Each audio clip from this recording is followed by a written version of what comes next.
Hi guys, this is Neil. Welcome back to my channel. Today I'll be painting cherries. These are quite simple and easy to paint, so let's begin by drawing it out first like usual. The shape of the cherry itself is not exactly circular, so if it's easier you can always draw out that circle first, but if you're comfortable you can just draw out the outline straight away. But drawing this basic silhouette of the cherries is what I would practice until you're comfortable. If you're going or planning on painting straight on paper, which is an option, then you can finish everything off with the stem, which I like to slightly curve or tilt. For the angle of the cherries, like usual, the more you look at it from the top, the more you'll be able to see the top part of the cherry, so you're able to see the dip a little bit more where the stem is connected. However, if you're looking from a lower viewpoint, I just draw the stem straight out from the slight dip of the silhouette. What I like to also do is to draw them in bunches of 2s or 3s, so we can play around with the composition a bit more later when we paint. You can also place them in front of each other to create a little bit of depth. As a final element, I also like to add small leaves attached to the stems or scattered around to fill in the empty areas as an extra element to the painting. I find that the special thing about cherries is the smooth and glossy texture, so I'm going to try to depict this in the painting. So getting into the details, I'm going to show you the contour lines of the cherries to show the round form. And with this in mind, it's much easier to visualize the placement of the highlights as long as you follow the curvature of the contour. I like to also add different values of highlights as well as the darker reflections, which may cover quite a large area, but this also goes as the highlights, where it's best to create the lines no matter what shape it is to follow the contour. I usually add the reflections around the top or the bottom edges, and maybe a little bit around the side if I want to redefine the shapes. If this is a little bit confusing, you might want to try to draw it out first to see where you can place the highlights and reflections, and when you do get to painting, you can also create a light pencil mark to help you map out the areas.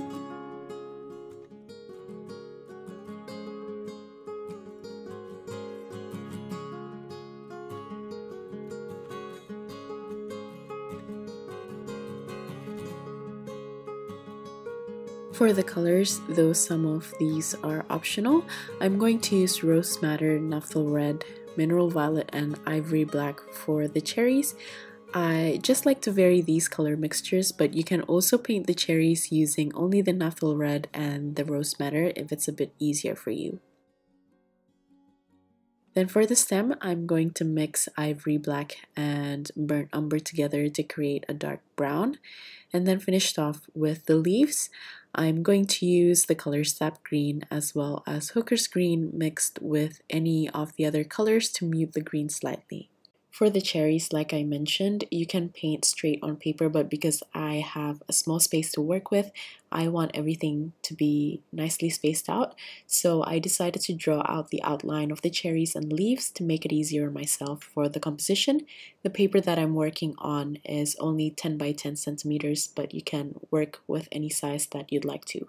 For the base of the cherries, I like to use a mix of naphthol red and rose madder together, and I'm going to use a light to medium consistency to paint the base color while leaving some of the highlights. Remember to shape the highlights according to the round form of the cherry so we can enhance the smooth round texture. Then once I've successfully mapped out the highlights, I added a thicker consistency of naphthol red to deepen the color.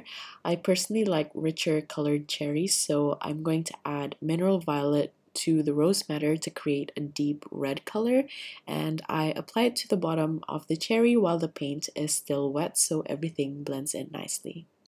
For added highlights or light reflections, you can also use tissue to take off some of the colors while the paint is still nice and wet. So that is an option for you to create different values if you accidentally put too much paint on your cherries.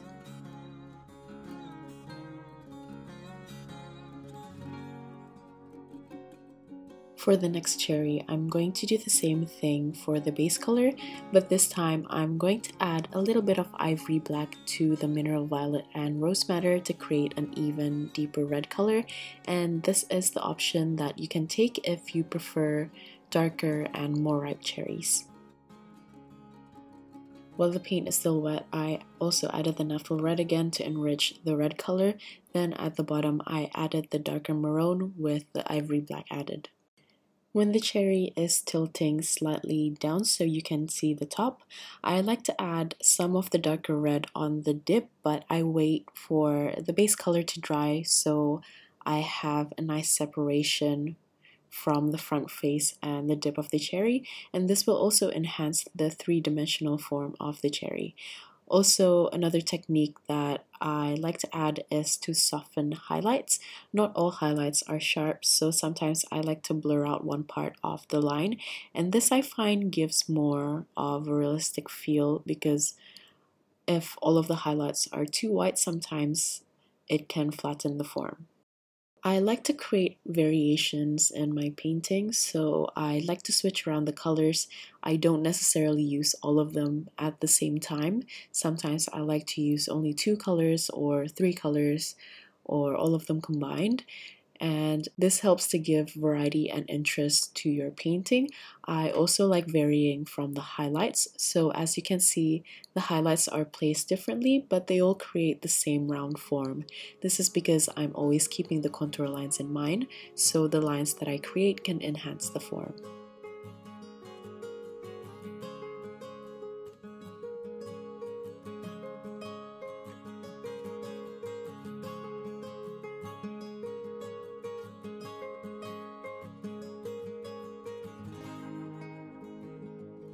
For the 5th cherry, I'm going to show you that you can just use the naphthol red and rose madder only by just taking advantage of the fact that rose madder is slightly darker than the naphthol red, and by playing with the consistency of the paint to create different values. And just by using these 2 colors, you can still see the form as long as you take advantage of the placement of the highlights. However, because now we're not using the darker purples and black, the color of the cherry is brighter and more red, and this just depends on your taste. You can also add colors like yellows and oranges instead of the darker red, and I feel like this will look more bright and fresh in a way, and it can still look very cute, but since I personally like to eat very sweet ripe cherries, I'm always drawn to the ones with richer colors, so it's really up to you. You can really try to explore the colors further if you would like to, and this just depends on the atmosphere that you're also trying to create.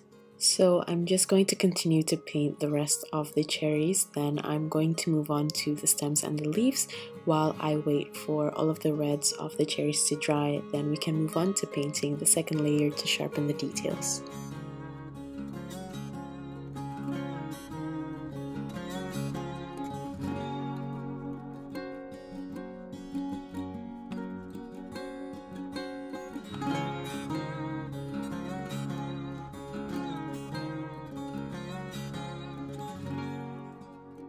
For the stems, I'm going to use a mix of burnt umber and ivory black, and I'm going to use the tip of my brush to paint fine lines. You can also switch to a smaller brush to help with the water control if you would like to. At the tip of the individual cherries, I like to add a little extra pressure so the line comes to a close rather than leaving it sharp as if the stem's been cut on an angle.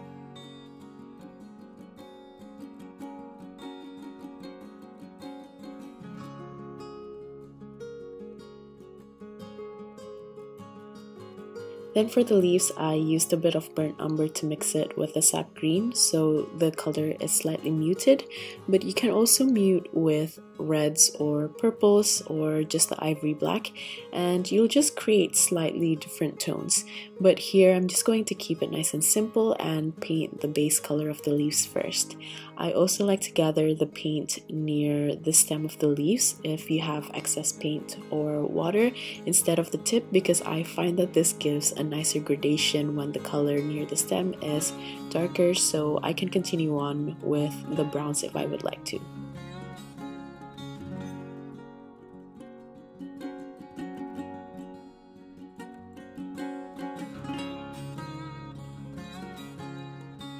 With the muted green tone that I already have on my palette, I added a little bit of Hooker's green to darken the green.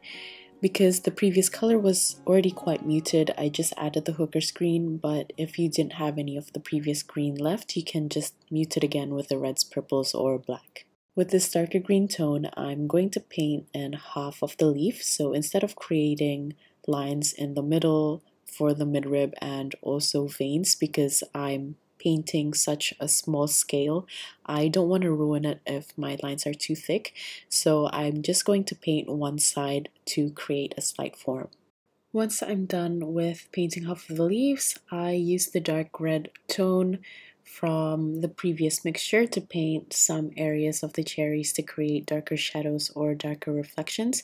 Again, by following the contour and avoiding the white highlights, I place them in random areas and I don't paint the whole thing because this is only supposed to enhance certain areas to create different values, and this will also give more of a detailed reflection. I also feel like this sharpens the detail more and also gives a shinier texture. I'm just going to add a bit more detail to the leaves by using a dark green mix to paint a line for the midrib. This is also easier to paint with a small brush, but because I've painted half of the leaf with a darker green, the line of the midrib won't look as distracting as it blends with the base colors a bit more. You can also try to paint the veins if you're painting a larger scale. But as you can see, I tried, but I just ended up blending it together because it stands out a little bit too much for my liking. And that's basically it. This is the finished painting. It's just an easy way to paint cherries. I hope you guys enjoyed this tutorial and learned something new. Like usual, the tools and links to my social media will be in the description box. If you're still here, thank you so much for watching till the end, and I'll see you at the next one. Bye!